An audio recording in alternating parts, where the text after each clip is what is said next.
Alright, today we're reviewing Avatar 3. I'm Braxton, and this is my twin, Cashton. We're gonna spoil this shit. We're gonna do tons of spoilers. We're gonna talk about everything that fucking happens. Everyone that dies, everyone that lives. The blue people sex, the blue people birth. Everyone. Everything. Oh, shit. Right, that was already a spoiler. We saw it a few weeks ago on Christmas. It was super amazing. Honestly, the CGI, it is insane that they can make like alien stuff look that real. Going into it, I was most looking forward to Korch's character.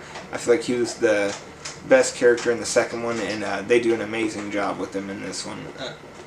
Yeah, definitely he was the best part of the movie.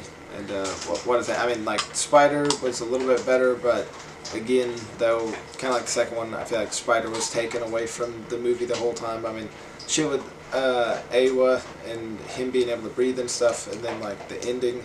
I mean, it was all kind of For me, personally, I really didn't like Spider very much at all in the second one. And I feel like the third one makes Spider so likable. And some of the funniest moments, though, in the movie are when Neytiri, like, looks over at Spider and you can just see how much she fucking hates him. Every time that happens. That is the only reason why Spider's character, it, like, actually gave something to the movie, because at one point they're fixing to, like, kill his ass. And so that shit was pretty cool. And so, what is that? I don't know. That was pretty crazy. That was, yeah, one of the most, I don't know, heavy, sad moments when they bring him out to the jungle, basically, to, like, mercy kill him. It wasn't, like, too sad if you didn't like Spider, though. You're just like... I mean, in a way, a lot of people, I could see how that you would want him to die. Well, they were doing it. Spider can breathe, and if the humans capture his ass, they're gonna fucking, like, do all sorts of tests on him, and so the blue people are like, we're gonna fucking kill him before the humans can capture him. Yes. But then they realize that they do love him like a son, and I don't know. It's just a beautiful moment that I feel like even as, like, I don't know, like the viewers and shit, it makes you kind of love Spider. The fact that they just cannot kill him.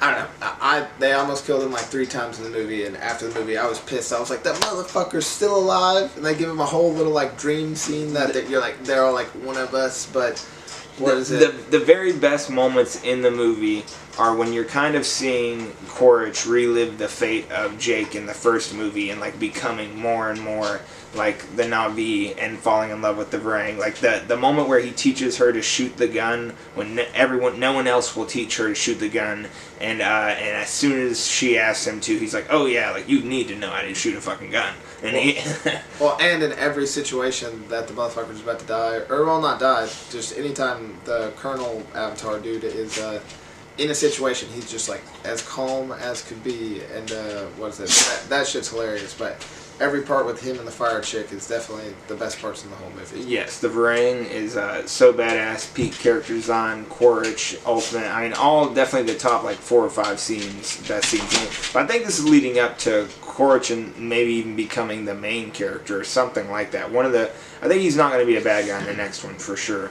I think they finally realized by the end of this one that their shit is too intertwined, and they, like, have no reason to be fighting each other. They kind of want the same thing, because the humans are slowly kind of betraying Korch over him becoming so alien. Like, they were not fucking with the Varang and them all being camped out. It was super badass though when he told off that military chick. Another 10 out of 10 is my Jake. Every time that bitch says that, like, 10 times in the movie, and every single time, it's awesome. Yes. A lot of people complain about it not being enough of, like, a new area or a new biome. You see plenty of the ash people, and you see enough of the air people that I feel like, because they're still in the same kind of area. That James Cameron has said Fire and Ash is like the part 2, or like the completion of the story of The Way of Water. So I don't know, I feel like it's not until there's going to be like a desert or ice area that there's really going to be something that's, like, totally different. The ash people, you see a little bit of their area, but it's not like a huge volcanic biome or anything like that you get to see, which might be disappointing to some people. But I mean, the movie is, like, insanely visually stunning, the whole movie. And even the opening scene is crazy as fuck.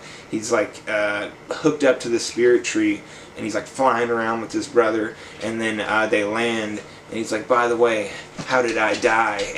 Because at first you don't realize he's hooked up to the spirit tree, and it's just, I don't know, super fucking crazy. And then he starts off talking about I was immediately like, what the fuck? That dude died. Yes. And then the Loak starts going in on a monologue about how it's his fault he killed his own brother, and then he has to live his whole life knowing that. And that's in like the first fucking scene, and so it just starts off fucking heavy as fuck. But super crazy shit. There's dudes that are just like Mad Max Road Warrior. The guys are like Witness Me, and they fucking explode themselves into the Air Raider people. The Air Raider people pretty much get fucking wrecked right away. I mean, you see them a decent bit, but I don't know if any of them even lived. All the ones I feel like you do get to see got murdered hard as fuck. Yes. Well, shit. You're not talking enough about the Colonel guy. This motherfucker goes from being like the main military guy to like doing drugs literally with the fire bitch, and then helping the Avatar people to eventually sleeping with the Indian bitch, and then painting himself like with their war colors. Yes, him doing the space alien drugs with her, that part is awesome. That's him. Yes, his transformation in general is fucking crazy. The Awa shit, the weird, crazy shit going on with the Kiri character, I'm 90% sure when it showed the like big baby or whatever the fuck it was, the avatar that was spinning around, I'm pretty sure it was just going to be the Kiri's face. I think that she is Awa in some way reincarnated, because the fact that the little fungi stuff got inside the kid and he can now breathe air, I feel like that means Na'vi didn't used to always come from Pandora. I feel like, I don't know, Awa might be some weird like biological technology or something like that, some crazy shit. I don't know. I feel like there's more to it. But I think Kira is like a Jesus type figure and is Awa. Yeah, definitely. They're trying to make the Kiri chick like Jesus-like. Yes. Of the Avatar people. If I had some negative things to say about any of the parts that did feel kind of repetitive, there was a lot of the time where they were fucking with the whales. Loak went out to find Payakon's like tribe and stuff, and to try and get them to go to war, I guess, or talk the main people, the main leader of the whales to go to war. And they did look super badass, the crazy gauged up whales. But there was also parts where it showed them hunting whales again that seemed like there were scenes straight out of the second movie. That just reminded me, the whale scene is like the only decent scene with the younger brother that did survive, but every time we would see the Avatar kid with the curly hair, we were both laughing. At the end of the movie, they killed that motherfucker. Oh yeah, they did kill they killed the dude that had the like wavy hair Avatar. Yeah, he had but fucking, he gets like hit and he's like, That's tragic. But just like the dude in the first one, it's, if you're not like paying attention, you'd miss it when they killed that other dude.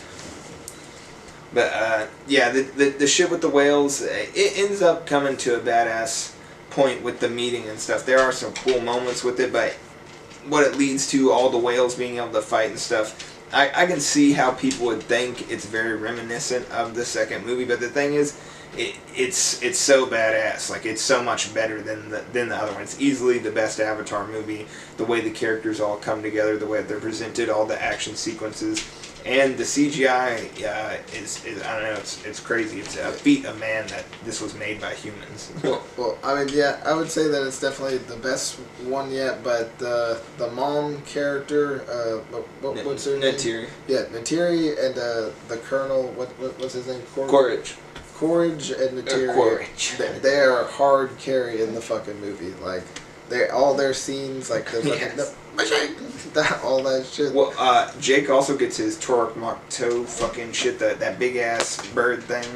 He comes back. Oh yeah, he goes back and gets his big ass bird. I mean, don't get me wrong, they are super good scenes, but like, I mean, I understand that they're using Spider to like carry on the movie, or I guess to carry on the series, to give like the humans reason to kind of keep hunting them. He is the best plot device, whether you like Spider or not. Which I think the third one makes him such a lovable character. I don't know what they could have done to do better. I mean, the movie is definitely fantastic, but I personally just feel like the Aowa stuff is cool, but all the human Avatar stuff, like I don't know. I just want to see the blue people shit, and so everything with Spider was kind of taken. taken away from it for me personally. So Fair.